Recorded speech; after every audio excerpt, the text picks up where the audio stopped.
نحمده ونصلي على رسوله الكريم أما بعد فأعوذ بالله من الشيطان الرجيم بسم الله الرحمن الرحيم مثل الذين ينفقون أموالهم في سبيل الله كمثل حبة أنبتت 7 سنابل في كل سنبلة 100 حبة والله يضاعف لمن يشاء والله واسع عليم الذين ينفقون أموالهم في سبيل الله ثم لا يتبعون ما أنفقوا منا ولا أذى لهم أجرهم عند ربهم ولا خوف عليهم ولا هم يحزنون قول معروف ومغفرة خير من صدقة يتبعها أذى والله غني حليم يا أيها الذين آمنوا لا تبطلوا صدقاتكم بالمن والأذى كالذي ينفق ماله رئاء الناس ولا يؤمن بالله واليوم الآخر فمثله كمثل صفوان عليه تراب فأصابه وابل فتركه صلدا لا يقدرون على شيء مما كسبوا والله لا يهدي القوم الكافرين ومثل الذين ينفقون أموالهم ابتغاء مرضات الله وتثبيتا من أنفسهم كمثل جنة بربوة أصابها وابل فآتت أكلها ضعفين فإن لم يصبها وابل فطل والله بما تعملون بصير أيود أحدكم أن تكون له جنة من نخيل وعناب تجري من تحتها الأنهار له فيها من كل الثمرات وأصابه الكبر وله ذرية ضعفاء فأصابها إعصار فيه نار فاحترقت كذلك يبين الله لكم الآيات لعلكم تتفكرون صدق الله العظيم۔ سورہ بقرہ کی آیت نمبر 261 سے 266 تک 6 آیات کریمہ میں نے آپ کے سامنے تلاوت کی ہیں۔ ان آیات کریمہ میں اللہ تبارک و تعالی نے نمبر 1 اپنی راہ میں اپنے دیے ہوئے مال میں سے خرچ کرنے کی فضیلت بیان فرمائی۔ نمبر 1 اپنے راستے میں اپنے دیے ہوئے مال میں سے خرچ کرنے کی فضیلت بیان فرمائی۔ نمبر 2 خرچ کرنے والے کے عمل کے اعتبار سے، نیت کے اعتبار سے یہ بیان فرمایا کہ اگر خرچ کرنے والا اپنی نیت میں اچھا نہیں ہے یا اپنے عمل میں اچھا نہیں ہے تو یہ فضیلت اسے نہیں ملے گی بلکہ الٹا گناہ ملے گا، اور اس کے لیے 3 وجوہات بیان فرمائیں گناہ ملنے اور ثواب نہ ملنے کی، کہ کیوں ثواب نہیں ملے گا اور کیوں گناہ ملے گا ایسے آدمی کو، اس کی 3 وجوہات بیان فرمائیں۔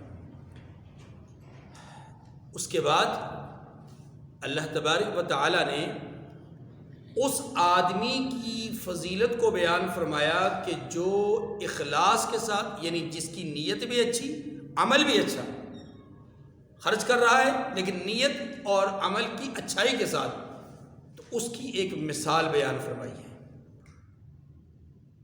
اور جس کی نیت اچھی نہیں، عمل اچھا نہیں، اس کی بھی 2 مثالیں بیان فرمائی ہیں۔ اس کے لیے 2 مثالیں بیان فرمائی۔ جس کی نیت اچھی ہے، عمل اچھا ہے، اس کے لیے 1 مثال، جس کی نیت اچھی نہیں، عمل اچھا نہیں، اس کے لیے 2 مثالیں بیان فرمائی۔ یہ ہے خلاصہ ان آیات کریمہ کا۔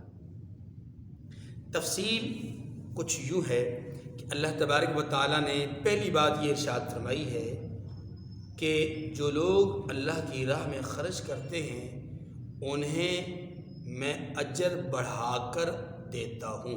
بڑھا کر، یہاں میں بات روک کر کے تھوڑی سی احادیث مبارکہ کی روشنی میں وضاحت کرنا ضروری سمجھتا ہوں۔ راہ خدا میں خرچ کرنے کے جو مختلف مصارف ہیں، مثلا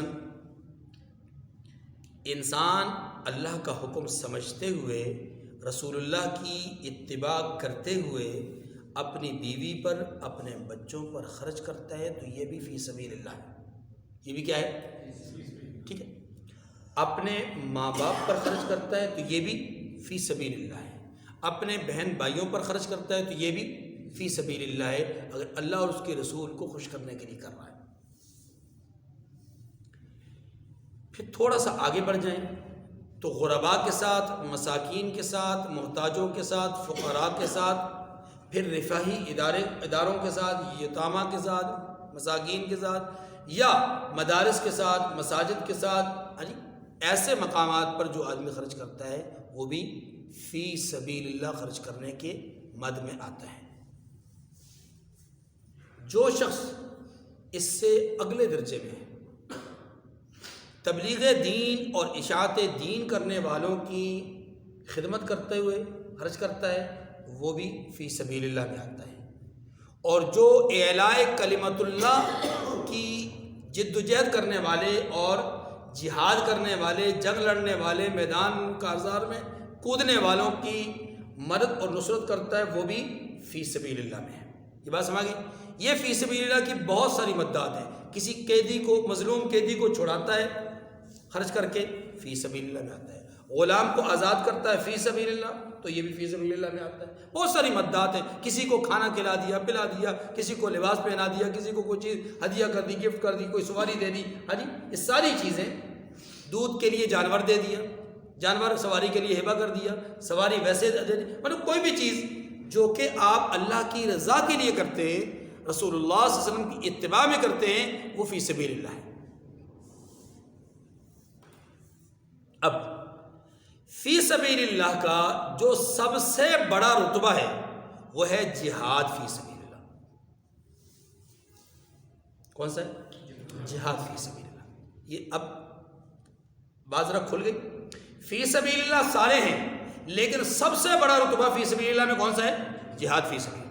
جب یہ بات آپ کی سمجھ میں آ گئی ہے تو اب یہ بھی سمجھیے کہ اللہ کی راہ میں خرچ کرنا، یعنی فی سبیل اللہ خرچ کرنا، ایک کے بدلے میں 10 ہے۔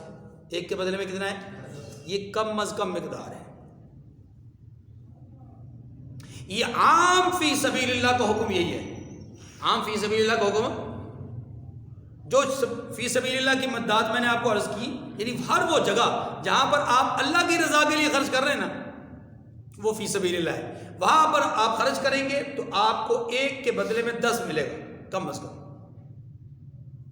لیکن فی سبیل اللہ کا جو سب سے عمدہ، اعلیٰ، بڑا، افضل درجہ رتبہ ہے، جسے ہم جہاد فی سبیل اللہ کہتے ہیں، اس مد میں، اس راہ میں، اس مقام پر، اس راستے میں جو آدمی خرچ کرے گا، اسے ایک کا بدلہ 10 نہیں، ایک کا بدلہ 10 نہیں، بلکہ ایک کا بدلہ 700 گنا ہے۔ کتنا فرق آ گیا؟ آپ رتبے سے اندازہ کر لیجئے، درجے کا اندازہ کر لیجئے۔ وجہ یہ ہے، جو میں سمجھتا ہوں، خلاق عالم چونکہ سارے حالات سے آگاہ، خبر رکھنے والے، علیم، بصیر، حکیم، سب کچھ آپ کی نظر میں، سب کچھ آپ کے علم میں، سب کچھ آپ کے سامنے آیا۔ اللہ جانتے تھے کہ کسی زمانے میں جہاد پر پابندی لگ جائے گی، قانونی پابندی لگ جائے گی، جہاد کو ایک سخت ترین دہشت گردی کی علامت سمجھا جائے گا، جہاد کو ایک وحشت ناک عمل سمجھا جائے گا، جہاد کو ایک خطرناک اور قبیح ترین فعل سمجھا جائے گا۔ لیکن دوسری طرف رحمت کائنات صلی اللہ علیہ وسلم کا یہ بھی فرمان ہے کہ الجہاد ماضٍ الی یوم القیامہ، جہاد قیامت تک چلتا رہے گا۔ اب جہاد چلے گا بھی، لیکن اس کے خلاف سد باب بھی ہوگا، اس کے خلاف رکاوٹیں بھی کی جائے گی، اس کی ڈالی جائیں گی، اس کے خلاف فتنے اور فساد اور فتوے اور احکامات اور پالیسیاں، قانون اور ضابطے بھی بنیں گے۔ اب ایسے حالات میں اگر جہاد کی اس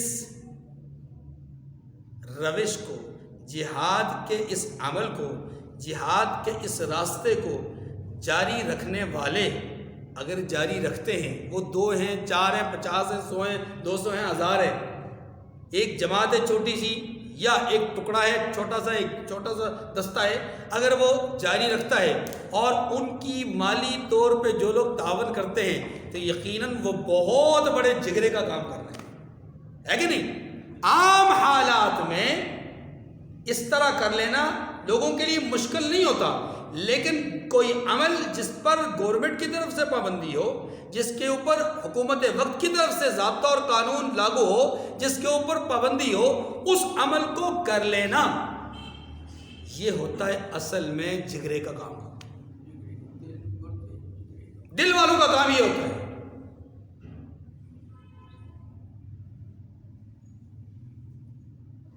بات سنا گئی کہ نہیں؟ تو شاید اسی لیے اللہ تبارک و تعالی نے راہ خدا میں یعنی جہاد فی سبیل اللہ میں خرچ کرنے کی فضیلت بہت زیادہ بیان فرمائی، کہاں 10 گنا، کہاں 700 گنا، درجے کا اعتبار سے کتنا فرق ہے۔ اکیلے نماز پڑھنے والے کو 1 نماز کا ثواب، جماعت کے ساتھ پڑھنے والے کو 27 گنا بڑھ کر اجر و ثواب، اور یہی نماز پڑھنے والا نماز اگر بیت المقدس میں پڑھے 25,000، مسجد نبوی میں پڑھے تو 50,000، بیت اللہ میں پڑھے تو 1,00,000 نماز کا ثواب۔ جگہ کی تبدیلی کی وجہ سے اجر میں تبدیلی، ماحول کی تبدیلی کی وجہ سے اجر میں تبدیلی، اکیلا ماحول اور اجتماع کا ماحول اور۔ تو فی سبیل اللہ ایک وہ جو بیوی کو کھلانا ہے، بچوں کو کھلانا ہے، ماں باپ کو کھلانا ہے، بہن بھائیوں کو کھلانا ہے، یتیموں کو، بے کسوں کو، ناداروں کو، فلاحی اداروں کو، مساجد کو، مدارس کو، اہل اللہ کو، تبلیغ دین کرنے والوں کو، اشاعت دین کرنے، ایک ان کو کھلانا ہے، ایک ان کو دینا ہے، ان کی ضرورت کو پورا کرنا ہے، ان کے لیے آسانیاں پیدا کرنا ہے، یہ بھی فی سبیل اللہ، اس کا بھی ثواب ہوگا، اس کا بھی اجر ملے گا، لیکن ایک کے بدلے میں 10، ایک کے بدلے میں، یہ کم از کم کی بات ہے، یہ کم از کم کی بات ہے۔ اسی میں پھر خلوص نیت کی وجہ سے اللہ تبارک و تعالی اس عمل میں بھی ثواب کو بڑھاتے ہیں، جس کے لیے جتنا چاہے بڑھا دیں۔ لیکن وہ جو فی سبیل اللہ کا اعلیٰ ترین مصداق ہے، جہاد فی سبیل اللہ، اس میں کم از کم مقدار 700 گنا ہے، وہ کم از کم ہے، اور اس میں بڑھا کر کتنا دیتے ہیں؟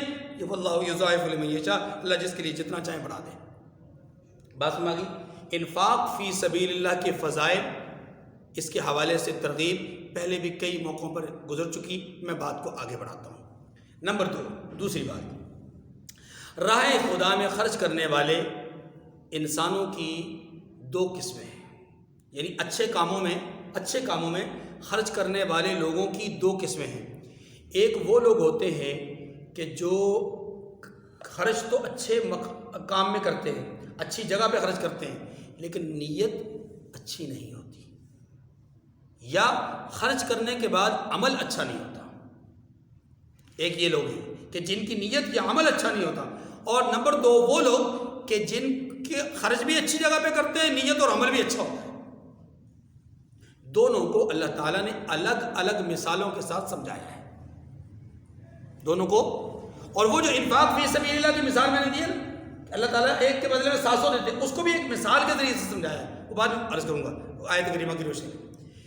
تو جو لوگ رائے خدا میں خرچ کرتے ہیں لیکن نیت اچھی نہیں ہوتی یا عمل اچھا نہیں ہوتا، ان کو بھی ایک مثال سے سمجھایا۔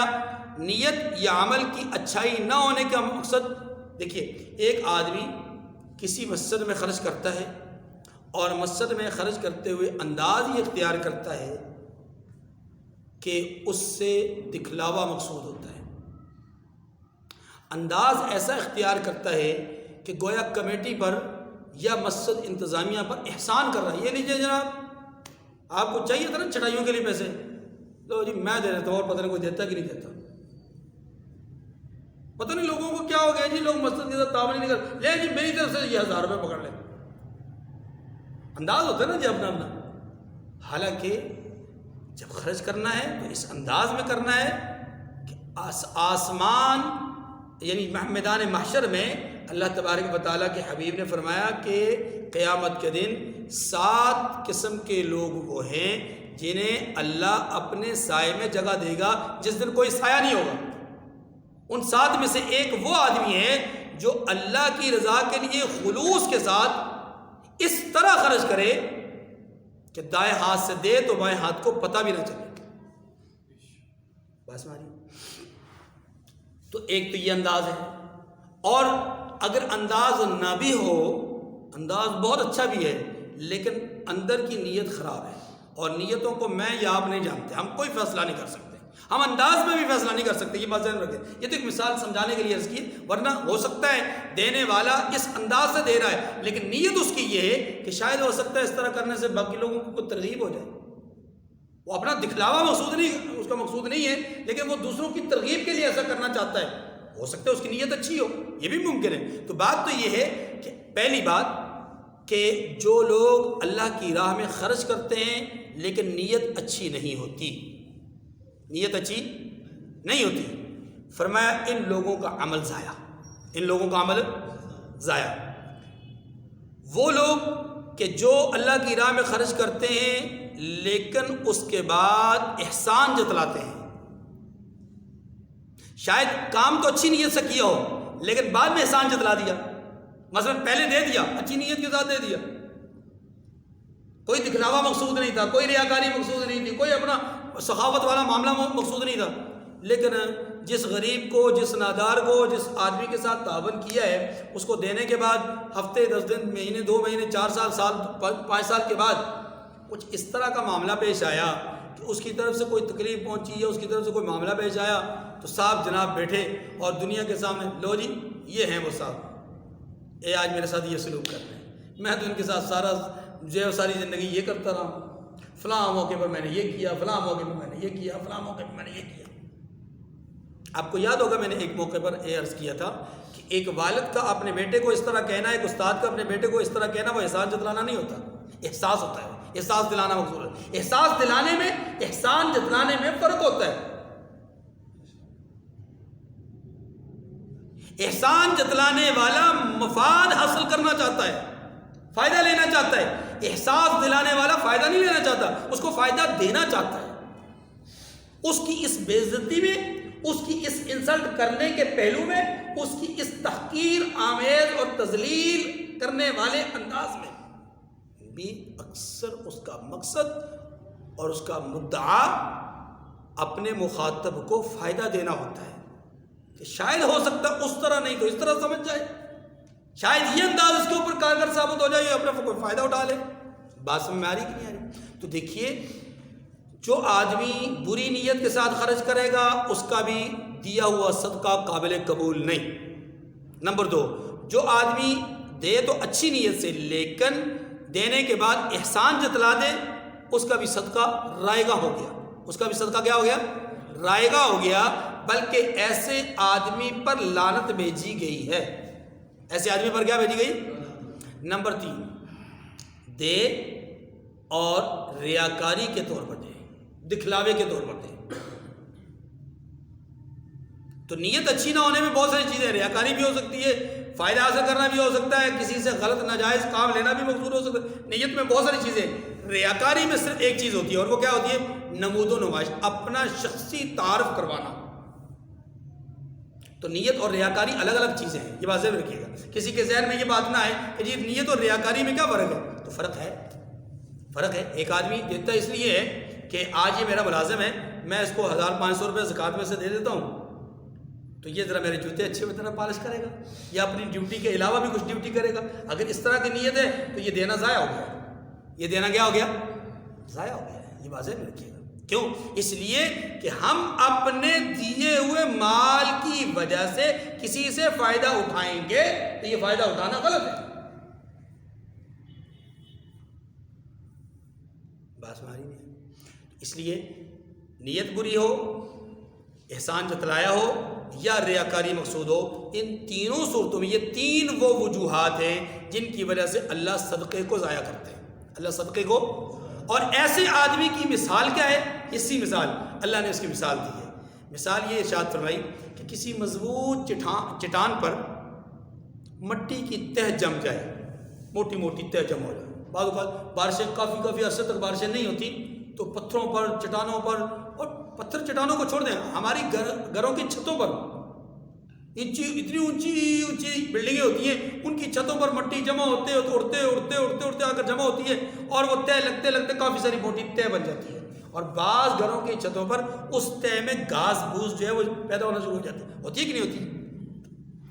اللہ تبارک و تعالیٰ نے مثال دی، بڑی زبردست مثال ہے، حصی مثال ہے. حصی مثال کا مطلب ہوتا ہے جو ہم محسوس کر سکتے ہیں، وہ مثال دی کہ مضبوط چٹان کے اوپر مٹی جمع ہو جائے تو دیکھنے والا اس مٹی کو یہ سمجھے کہ یہاں پر اگر بیج ڈالا جائے گا تو فصل اچھی اگے گی، تو وہ بیج ڈال دیتا ہے، خالص اچھی نسل کا بیج ڈال دیتا ہے، اور بظاہر اس کی کونپل بھی نکل آتی ہے. لیکن اچانک کیا ہوتا ہے، موسلا دھار بارش ہوتی ہے، تیز بارش ہوتی ہے، تو فترکہ صلدا، اس چٹان کو بالکل وہ بارش صاف ستھرا کر کے رکھ دیتی ہے، یعنی مٹی اس کے اوپر سے ختم ہو جاتی ہے. اب کیا ہوتا ہے، جب مٹی ختم تو بیج بھی گیا، وہ کونپل بھی گئی، وہ کچھ بھی باقی نہ رہا. اللہ تبارک و تعالیٰ نے سمجھایا اس بات کو کہ دیکھو جو مال تم خرچ کر رہے ہو فصل کے اعتبار سے تو وہ اچھا ہے، بیج کے اعتبار سے تو وہ اچھا ہے، لیکن یاد رکھو کہ جس مقام پر خرچ کر رہے ہو وہ جگہ درست نہیں. یعنی مطلب یہ کہ تمہاری نیت اچھی نہیں، تمہارا عمل اچھا نہیں، نتیجہ کیا ہوگا کہ ذرہ سا ہوا کا جھونکا آیا، بارش کا طوفان آیا تو وہ مٹی اڑ گئی، ختم ہو گئی. اب تمہارے پلے کچھ نہ رہا، نہ فصل رہی، نہ بیج رہا، نہ کونپل رہی، کچھ بھی نہ رہا. اگر اپنے آپ کو مضبوط کرنا ہے تو پھر اپنی نیتوں کو خالص بناؤ. اب دوسرا طبقہ جن کے خرچ کرنے میں نیت اچھی ہوتی ہے، عمل اچھا ہوتا ہے، فرمایا ان کی بھی ایک حصی مثال ہے. اور وہ حصی مثال کیا ہے؟ فرمایا ان کی مثال ایسے ہے جیسے اونچی جگہ پر ایک باغ ہو. کتنی زبردست مثال دی ہے. اونچی جگہ پہ باغ ہو، نچلی سطح پہ باغ اور اونچی سطح پہ باغ. جو کاشتکار لوگ ہیں نا وہ اس بات کو بخوبی جانتے ہیں کہ ان دونوں میں کیا فرق ہے. نچلی سطح پہ اگر عام زمین سے نیچے گہرائی میں باغ ہوگا تو یہ نقصان دہ ہوگا. کیوں؟ اس لیے کہ جس طرف بارش ہوگی تو ہر طرف کا پانی کہاں آئے گا؟ اس جگہ پہ آ کے کھڑا ہو جائے گا، اور یہ بھی فصل کے لیے، باغ کے لیے، زمین کے لیے نقصان دہ. اگر وہ باغ اونچی سطح کا ہو اور اس کے اطراف و اکناف میں جو زمین ہے، جو جگہ ہیں وہ تھوڑی سی پست ہوں تو پھر فائدہ کیا ہے؟ موسلادھار بارش بھی ہو تو اس باغ کو نقصان نہیں پہنچائے گی. کیوں؟ اس لیے کہ پانی پڑتے ہی وہ جو اس کی ضرورت ہوگا وہ لے لے گا، جو اس کی ضرورت سے زائد ہوگا وہ آگے کو پھیل جائے گا. بعض میں آگے کی نہیں. اور اگر ایسا نہ بھی ہو تو اونچائی کی وجہ سے، سطح زمین سے بلندی کی وجہ سے اور قرب سما کی وجہ سے شبنم اوس اس پر نسبتاً نچلی سطح کی زمین سے زیادہ پڑے گی، ہے کہ نہیں جی؟ یا تو موسلادھار بارش ہو تو تب بھی نقصان نہیں، فائدہ ہی ہے. اور اگر بارش سرے سے نہ ہو، اوس اور شبنم میں بھی پڑے تو اس اونچے درجے کے باغ کو اس سے بھی فائدہ ہوگا، اس سے بھی. اب کیا مثال کیا سمجھائی گئی؟ سمجھایا یہ گیا کہ جس کی نیت اچھی ہے، جس کی نیت میں کیا ہے؟ خلوص ہے، گویا اس کی زمین مضبوط ہے، اس کی نیت مضبوط ہے. وہ ایک چٹان پر پڑی مٹی کے اوپر فصل نہیں بیج رہا، بلکہ مضبوط جگہ پر فصل کاشت کر رہا ہے، مضبوط جگہ پر محنت کر رہا ہے اور مضبوط جگہ پر کچھ اگا رہا ہے. جب وہ مضبوط جگہ پر اگائے گا تو نتیجہ کیا ہوگا کہ اب اگر زیادہ مقدار میں خرچ کرے گا تو بھی زمین کو فائدہ ہوگا، زیادہ مقدار میں خرچ نہیں کرے گا، تھوڑی مقدار میں خرچ کرے گا تو بھی زمین کو فائدہ ہوگا. لیکن جتنا بھی خرچ کرے گا، چونکہ اس کی نیت اچھی ہے، خرچ کرنا اچھا ہے، اس کا بیج اچھا ہے، اس کی کوالٹی اچھی ہے، اس کا معیار اچھا ہے، تو اس کو فائدہ ہی فائدہ ہوگا، فائدہ ہی. جبکہ وہ دوسرا آدمی، اس کو کوالٹی اچھی ہونے کے باوجود، بیج اچھے ہونے کے باوجود اس کو فائدہ نہیں ہوگا. کیوں؟ اس لیے کہ اس کی نیت اچھی نہیں، اس کی زمین بیس اچھی نہیں، بنیاد اچھی نہیں. اور یاد رکھیں عمارتیں وہ بھی اپنی بنیاد پہ چلا کرتی ہیں، فصل بھی اپنی بنیاد پہ چلا کرتے ہیں، اور انسان بھی اپنی بنیادی تربیت پہ چلا کرتے ہیں۔ جن کی بنیادی تربیت اچھی ہو وہ اچھے انسان بن جاتے ہیں، کہیں کبھی کوتاہی اگر ہو بھی تو وقتاً فوقتاً ان کا ضمیر انہیں ملامت کرتا رہتا ہے۔ اگر تربیت اچھی نہ ہو، بنیاد اچھی نہ ہو، تو یہ آوارہ، فحش، بدکار اور بدفطرت بن جاتے ہیں۔ پھر انہیں نہ قرآن سمجھا سکتا ہے، نہ دین، نہ نبی کا فرمان سمجھا سکتا ہے، نہ کوئی عالم، نہ کوئی صوفی، نہ کوئی بزرگ، نہ کوئی ولی، کوئی، نہ ان کے والدین، نہ ان کا معاشرہ، نہ استاد، نہ سوسائٹی، کوئی بھی نہیں سمجھا سکتا۔ اس لیے کہ وہ جو شیطان کے پیروکار ہوتے ہیں تو شیطان پھر ان کو اپنے جیسا بنا لیتا ہے۔ بات آگے جی، دو مثالیں آپ کے سامنے آ گئی۔ ایک ان لوگوں کی جو راہ خدا میں خرچ کرتے ہیں لیکن نیت بری ہوتی ہے، ریاکاری مقصود ہوتی ہے یا احسان جتلاتے ہیں۔ دوسرا ان لوگوں کی مثال جو اچھی نیت کے ساتھ، اچھے عمل کے ساتھ خرچ کرتے ہیں، ان کی مثال۔ ایک تیسری مثال بھی اللہ نے دی ہے انہی لوگوں کی جن کی نیت اچھی نہیں ہوتی، جن کی نیت اچھی نہیں ہوتی۔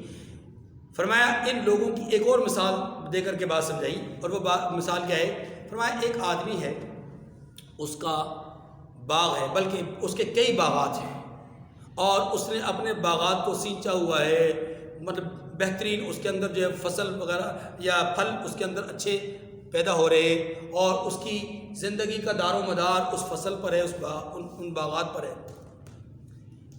جب یہ آدمی اپنی جوانی کی عمر کو مطلب ختم کر دیتا ہے اور بڑھاپے کی عمر میں داخل ہو جاتا ہے، جب اسے ان کے باغات کی اشد ضرورت ہوتی ہے، ایسے وقت میں جب اس کی ضروریات زیادہ بڑھ جاتی ہیں، ایسے وقت میں جب اس کے تقاضے زیادہ بڑھ جاتے ہیں، اور دوسرے لفظوں میں یوں کہہ لیجئے کہ ہوس اور حرص بھی بڑھ جاتی ہے، لالچ بھی بڑھ جاتی ہے، تمنائیں آرزوئیں بھی زیادہ یا وہ جگہ بنا لیتی ہیں، ایسے وقت میں اللہ فرماتے ہیں اگر اللہ اس کے باغات کو تباہ و برباد کر دیں۔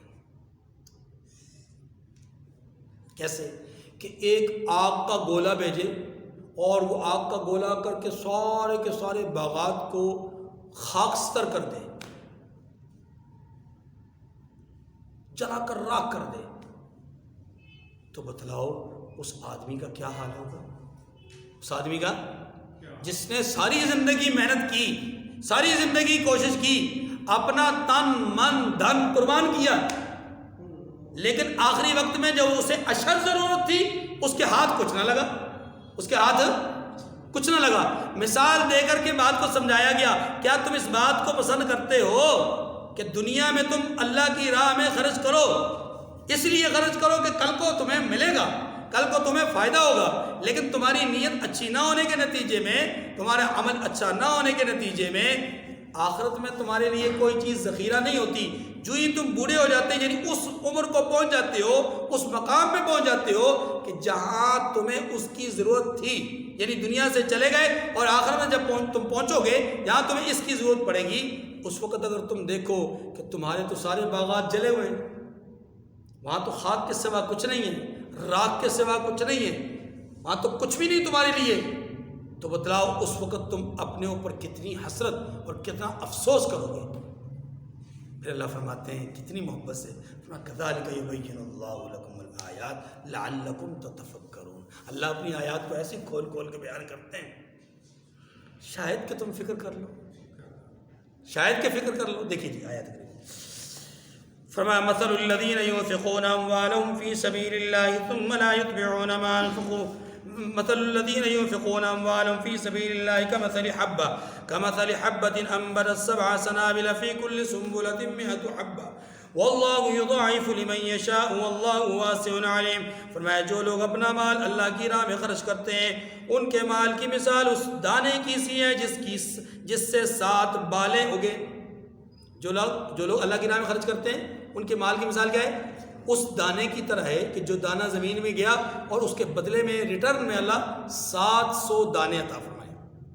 اچھی فصل ہو، اچھی زمین ہو، زرخیز زمین، وقت پہ پانی ملا ہو، تمام اس کی جو منفی جو چیزیں ہیں ان کو ہٹا دیا گیا ہو اور ان کے اوپر بر وقت کارروائی ہوئی ہو، مثبت تمام اقدامات کیے ہوئے ہوں، اور اللہ اپنا فضل فرما دیں تو یہ ایک دانہ اس کے بدلے میں اللہ 700 دانے عطا فرماتے ہیں. ٹھیک ہے، تو یہ مثال راہ خدا یعنی جہاد میں خرچ کرنے کی ہے.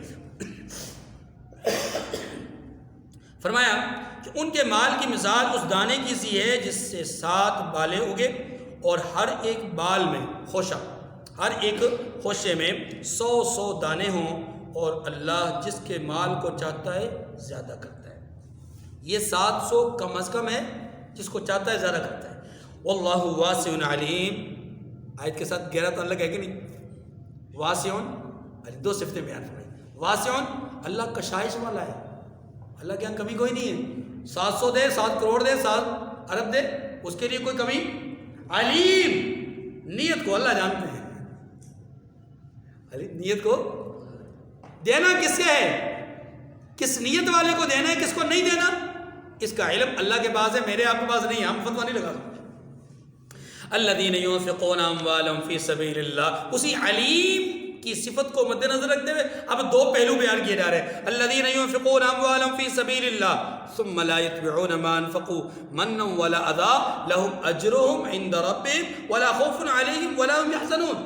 فرمایا پہلے اچھے لوگوں کی مثال. فرمایا جو لوگ اپنا مال اللہ کے راستے میں صرف کرتے ہیں، خرچ کرتے ہیں، پھر اس کے بعد نہ اس خرچ کا کسی پر احسان رکھتے ہیں اور نہ کسی کو تکلیف دیتے ہیں. احسان بھی نہیں، تکلیف بھی نہیں. لہم اجرہم عند ربہم، ان کا صلہ ان کے پروردگار کے پاس تیار ہے. کتنا تیار ہے؟ کوئی حد لمٹ نہیں. ولا خوف علیہم ولا هم يحزنون. 3 باتیں، ایک یہ کہ صلہ اچھا ملے گا، دوسرا یہ کہ انہیں کوئی خوف نہیں ہوگا، اور تیسرا یہ کہ وہ غمگین نہیں ہوں گے. یہ بات ہمارے سامنے یاد رکھیے، پہلے بھی آ چکی ہے کہ خوف اور غم نہ ہونے کا مطلب کیا ہے. خوف ہوتا ہے آنے والے حالات پر کہ پتہ نہیں کل کو کیا ہوگا، اس چیز کا انسان کو خوف کھایا جاتا ہے. اور غم ہوتا ہے گزشتہ پر. غم ہوتا ہے کس پر؟ گزشتہ پر. اللہ فرماتے ہیں ایسے لوگ جو راہ خدا میں خلوص نیت کے ساتھ خرچ کریں گے، نہ احسان نہ اذیت، ان کے عمل میں کوئی فطور نہیں، ان کی نیت میں کوئی فطور نہیں. فرمایا ان کے لیے ایک تو اجر بالکل ڈائریکٹ تیار ہے، دوسری بات یہ انہیں اپنے کیے پر پچھتاوا نہیں، آئندہ کا خوف نہیں. قول معروف ومغفرۃ خیر من صدقۃ یتبعها اذى واللہ غنی حلیم. یہ درمیان میں ایک آیت میں ایک جزوی مسئلہ بیان کیا گیا، اور جزوی مسئلہ یہ ہے کہ بعض اوقات ایسا ہوتا ہے کہ کوئی آدمی ہمارے پاس آتا ہے، کچھ ڈیمانڈ کرتا ہے، کچھ چیز طلب کرتا ہے. حالات یہ ہوتے ہیں کہ ممکن ہے کہ ہم اس کے حالات کو دیکھ کر کے مطمئن نہ ہو کہ پتہ نہیں یہ ضرورت مند ہے یا نہیں ہے. ہمیں لگتا ہے ایسے کہ وہ یعنی ضرورت مند نہیں ہے، پیشہ ور ہے، یا اس کی حالت بتلاتی ہے کہ یار یہ تو مطلب اچھا سوٹڈ بوٹڈ آدمی ہے، اسے کیا ضرورت پڑ گئی ہے. یا ہو سکتا ہے وہ کسی اچھی موٹر سائیکل پہ اچھی گاڑی پہ آیا ہو اور اپنی ضرورت کا مطالبہ کر رہا ہو. ہم یہ کہہ رہے ہیں کہ نہیں جی اس کو تو ضرورت ہے ہی نہیں، یہ تو ویسے ہی بیکاری لگتا ہے، یہ مطلب عادتاً مانگنے والا ہے. اب ہماری 2 صورتیں ہو سکتی ہیں. ایک صورت یہ کہ ہم اسے اچھی بات کہہ کر اچھے انداز میں رخصت کر دیں کچھ نہ، لیکن انداز اچھا اختیار کریں. اور دوسری صورت یہ کہ ہم اسے دھتکار دیں، ڈانٹ ڈپٹ کر کے گھر سے بھگا دیں، دفتر سے اٹھا دیں، اپنی مجلس سے اٹھا دیں، اور اس کو منہ نہ لگائیں اور اس کے ساتھ مطلب بدتمیزی کا مظاہرہ کریں. یہ 2 پہلو ہو سکتے ہیں. اللہ پاک فرماتے ہیں جہاں تمہارا دل مطمئن نہیں سمجھ میں آ رہی، یا دینے کی پوزیشن میں نہیں، پوزیشن میں ہے لیکن سمجھ نہیں آ رہی، یا پوزیشن ہی نہیں ہے دینے کی، دے نہیں سکتے، دونوں صورتوں میں قول معروف، بہتر ہے اچھی بات کر لو، دھتکارنا نہیں. سمجھ میں آئے یا نہ آئے کسی کو یوں دھتکارنا نہیں. ومغفرۃ، اور نرم بات کہنا. یہاں پر قول معروف، نرم بات کہنا اور درگزر کرنا، یعنی بے ادبی نہ کرنا، بے اکرامی نہ کرنا. فرمائی یہ بہتر ہے. صدقتی یتبعها اذى، اس صدقے سے بہتر ہے، اس صدقے سے بہتر ہے کہ جس صدقے کے پیچھے تکلیف ہو. یہ جملہ پہلی آیت کریمہ کے ساتھ اگر جوڑیں گے نا تو پھر معنی تھوڑا سا اور انداز میں ہو جائے گا. وہ کیا کہ جو لوگ رائے خدا میں خرچ کرتے تو ہیں لیکن اس کے بعد تکلیف بھی دیتے ہیں، اذیت بھی پہنچاتے ہیں. فرمایا ان کا رائے خدا میں خرچ نہ کرنا بہتر تھا. ان کا رائے خدا میں خرچ نہ کرنا بہتر تھا. کیوں؟ اس لیے کہ یہ خرچ نہ کرتے، اچھی بات کہہ دیتے، وہ بندہ چلا جاتا. اس تکلیف سے جو اس کو پہنچی ہے، اس تکلیف دینے سے یہ اچھی بات کہہ کر کے واپس لوٹا دینا بغیر کچھ دیے، یہ زیادہ بہتر تھا. لیکن انہوں نے دیا، دے کر کے کل کو احسان جترایا، تکلیف دی، اذیت پہنچائی. فرمایا یہ زیادہ تکلیف والی بات ہے، زیادہ دکھ والی بات ہے، گناہ والی بات ہے. واللہ غنی حلیم. اس نے دیا کیا ہے؟ اس کی حیثیت کیا ہے دینے کی؟ اس نے کیا دیا ہوگا؟ 500 روپے دیا ہوگا، 10,000 روپے دیا ہوگا، 50,000 لاکھ روپے دیا ہوگا. اس کی اوقات کیا ہے؟ کچھ نہیں. اصل غنا تو اللہ کے پاس ہے، اصل غنا تو اللہ کے پاس ہے. اس لیے فرمایا واللہ غنی حلیم. اللہ غنی بھی ہے لیکن ساتھ بردبار بھی ہے. صفت پہ غور کیجیے گا. دل چاہتا ہے اس جملے کو کہہ دوں، واللہ غنی حلیم. ابھی ذہن میں بات آ رہی ہے کہ وہ جو دے کر کے اذیت پہنچا رہا ہے کتنا دے گا؟ عجب کتنا دے گا؟ اپنی حیثیت یعنی اپنے کل سرمایہ کو بھی دے دے تو اللہ کے خزانوں کے مقابلے میں تو کچھ بھی نہیں ہے نا، ذرے کا کروڑواں حصہ بھی نہیں ہے. لیکن اللہ کو تو دیکھیے، اللہ پیدائش سے پہلے سے لے کر کے مرتے دم تک، اور پھر بعضوں کو مرنے کے بعد بھی، قبر میں بھی اور پھر جنت میں بھی دیتا ہے، دیتا رہے گا، دیتا رہے گا، دیتا رہے گا، دیتا رہے گا. لیکن بردبار اتنا ہے کہ یہی بندہ زندگی میں گناہ کر جائے تو اللہ اس کا رزق نہیں چھینتے، تانا نہیں دیتے، اس کے دروازے پہ نہیں لکھ دیتے کہ او گناہ گار، او میرے نافرمان، تجھے کل سے رزق نہیں ملے گا، تو نے نماز چھوڑی ہے، میں تجھے کل سے رزق نہیں دوں گا، تیرے آنگن میں کل سے بھوک کے ڈیرے ہوں گے. نہیں، میرا رب بڑا کریم ہے، بہت کریم ہے، حلیم ہے، بردبار ہے. اور تجھے اپنے چند ٹکوں پہ اتنا غرور ہے کہ تو چند ٹکے دے کر کے پھر اذیت بھی پہنچاتا ہے. اللہ کے رسول صلی اللہ علیہ وسلم نے فرمایا تخلقوا باخلاق اللہ. اللہ کی صفات کو اپناؤ. اللہ کی صفت یہ نہیں ہے کہ اللہ دے کر کے اذیت دے، نعمت دے کر کے اوپر سے اذیت دے. اللہ کی صفت یہ نہیں ہے. اللہ کی صفت یہ ہے کہ اللہ نعمت دیتے ہیں تو پھر بےتابی سے انتظار کرتے ہیں کہ میرا بندہ مزید نعمت لینے والا ہے یا نہیں ہے، مزید بھی کچھ مانگے گا کہ نہیں مانگے گا، اور بھی کچھ طلب کرے گا کہ نہیں کرے گا. وہ تو اتنا حلیم، اتنا بردبار ہے، اتنا غنی ہے کہ اس سے مانگیں تو وہ خوش ہوتا ہے، نہیں مانگیں تو ناراض ہوتا ہے.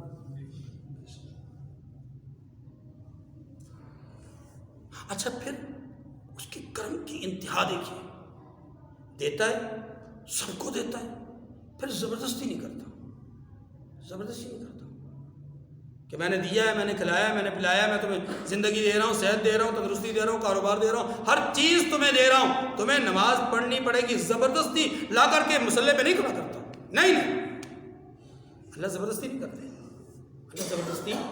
اور ہم ہیں کہ اپنے ملازم کو چند روپے تنخواہ سے ایکسٹرا دے دیں تو پھر ہماری تو باچھیں کھل جاتی ہیں کہ پتہ نہیں اب اس مہینے میں اس سے ہم نے کیا کیا کام لینا ہے، کیسی کیسی خدمتیں لینی ہیں. اور اگر وہ 5 بجے ڈیوٹی کی چھٹی کا ٹائم ہے، وہ باقی مزدوروں کے ساتھ 5 بجے نکل رہا ہوں، ہم ترچھی نظروں سے اس کو دیکھ رہے ہوتے ہیں، تو بھی 5 بجے جا رہا ہے، تجھے تو میں نے سیلری کے ساتھ 1,000 روپے 2,000 روپے 5,000 روپے ایکسٹرا بھی تو دیا تھا، تو بھی جا رہا،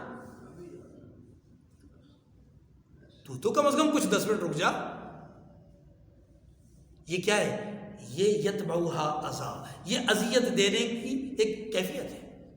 میرا رب ایسا نہیں کرتا، میرا رب ایسا.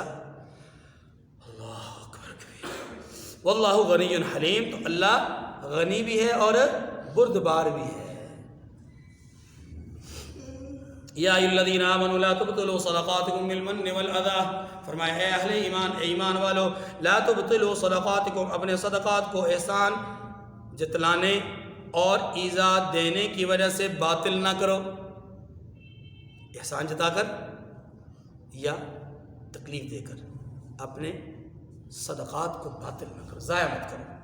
کالذی، اس شخص کی طرح، مثال اب سمجھیے، کالذی اس شخص کی طرح ينفق مالہ رئاء الناس کہ جو اپنے مال کو خرچ کرتا ہے لوگوں کو دکھلانے کے لیے، لوگوں کو دکھلانے کے لیے اور بری نیت کی وجہ سے ایذا پہنچانے کے لیے۔ فرمایا جو آدمی خرچ کرتا ہے اور اس کا آخرت کے دن پر ایمان نہیں، اللہ کی ذات پر ایمان نہیں۔ اب آپ کہیں گے جناب اس کا ایمان تو ہے، وہ تو مسلمان ہے، تو اللہ تعالیٰ نفی کیوں کر رہے ہیں؟ نفی اس لیے کر رہے ہیں کہ اگر کامل ایمان ہوتا تو دکھلاوا نہ کرتا، کیونکہ رسول اللہ صلی اللہ علیہ وسلم نے ریاکاری کو شرک اصغر فرمایا ہے۔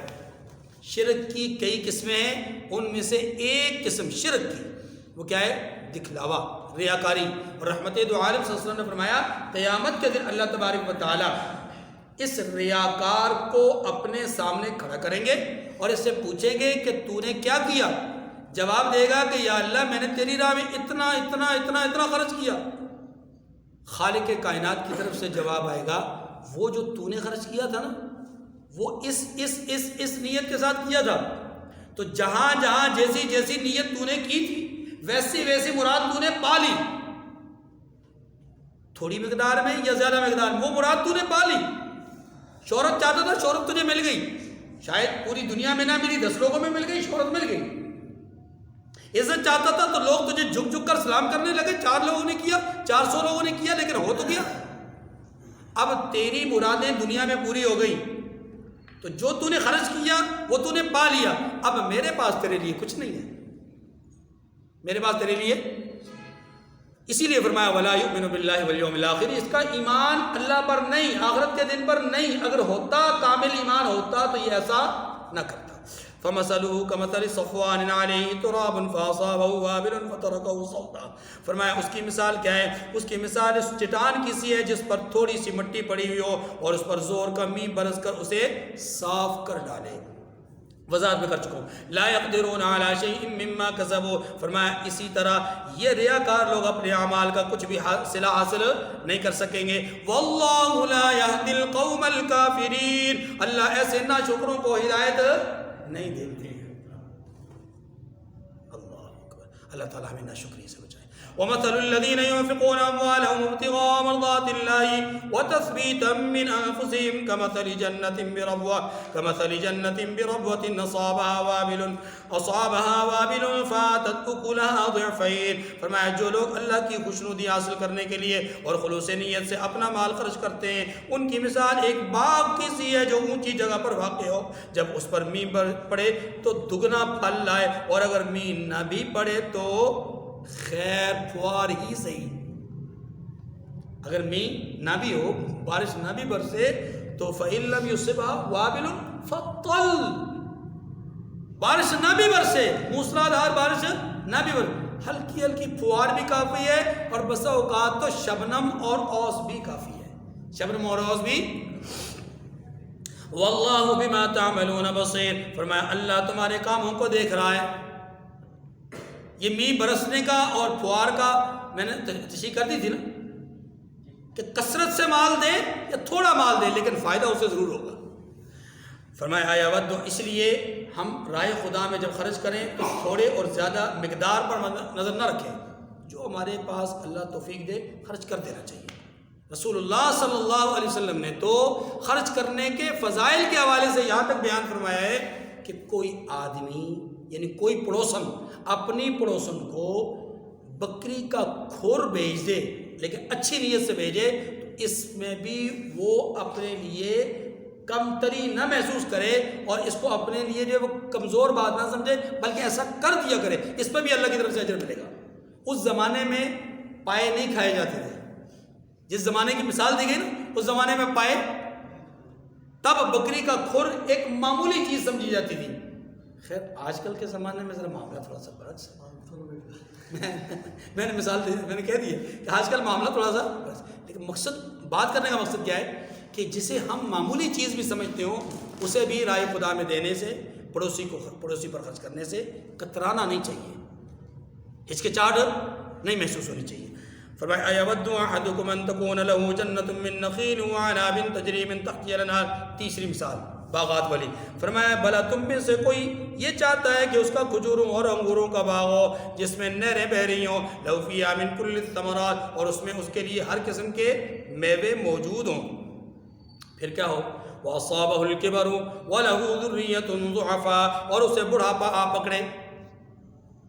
اسے بڑھاپا کیا مطلب, عمر کے اس حصے میں پہنچ جائے جہاں اسے اب اشد ضرورت ہے. فرمایا وَلَهُ ذُرِّيَّةٌ ضُعَفَاء, اور اس کی کفالت کرنے والا کوئی نہ ہو, ننھے ننھے بچے ہو, چھوٹے چھوٹے بچے ہو, یا یوں کہہ لیجئے کہ بچے نافرمان ہو, یا یوں کہہ لیجئے کہ بچے ہیں لیکن وہ اپنے اپنے گھروں نے آباد کر دیے ہیں.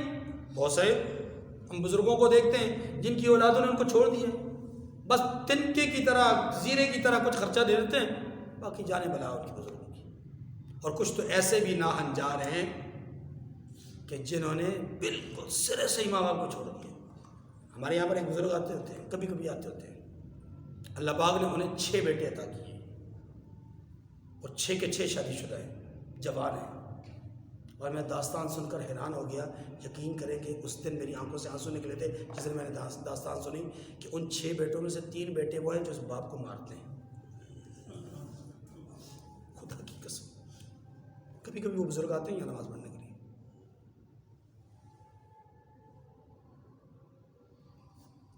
اور یہ اس دن داستان مجھے اس لیے پتہ چلی کہ اس دن ان بزرگ صاحب کو تھانے سے ایک آدمی نکال کر لایا ہے, بیٹوں نے تھانے میں بھجوایا. کیوں بھجوایا جی؟ کہ باپ ہمارے گھر میں کیوں آیا ہے. ایسے بدبختوں کا, ایسے بد نصیبوں کا نہ یہ جہاں اچھا ہوگا نہ وہ جہاں اچھا ہوگا انشاءاللہ.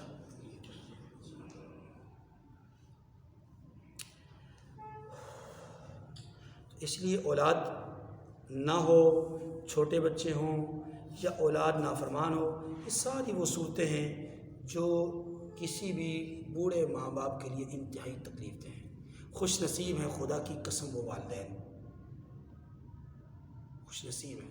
رشک آتا ہے بعض والدین کو دیکھ کر کے, انہیں ان کی اولاد گویا اپنے کندھوں پر اٹھا رہی ہو. خوش نصیب ہیں. اللہ اس اولاد کو بھی سلامت رکھے اور ان والدین کو مزید خوشیاں نصیب فرمائے. ایسی مثالیں بھی ہمارے پاس موجود ہیں, ہر جگہ ہوتی ہیں. فَأَصَابَهَا إِعْصَارٌ فِيهِ نَارٌ فَاحْتَرَقَتْ. اللہ اکبر. فرمایا کہ اسے بڑھاپا آ گیا, اس کے ننھے منھے بچے ہیں جو اس کی مدد نہیں کر سکتے, کفالت نہیں کر سکتے. اب ایسے حالات میں کیا ہوا, فَأَصَابَهَا إِعْصَارٌ فِيهِ نَارٌ فَاحْتَرَقَتْ. تو اچانک اس باغ پر آگ کا بھرا ہوا بگولا, یعنی ایک آتش فشاں گولا ہے, اور کیا ہو کہ فیہ نار فاحترقت, اس میں آگ ہو اور وہ جل کر راکھ بنا دے, جلا کر راکھ بنا دے. فرمایا کذالک یبین اللہ لکم الآیات لعلکم تتفکرون. اسی طرح اللہ تم سے اپنی آیتیں کھول کھول کر کے بیان کرتا ہے جی, تاکہ تم سوچو. وآخر دعوانا ان الحمد للہ رب العالمین.